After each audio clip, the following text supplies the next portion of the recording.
So I've shown you guys a quick tour of the house, uh, materially speaking. Now I'm going to talk about some of the what we call invisible structures.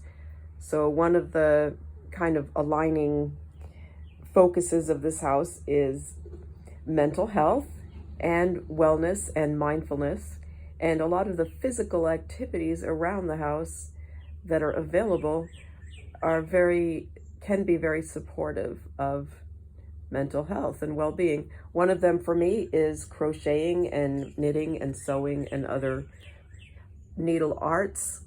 And then in this bookcase, there are books about needlework among the many books. And so a person who wants to get more advanced can practice some more advanced stitches. I tend to stick with the basics and just really enjoy the repetitive activity. I find it very calming.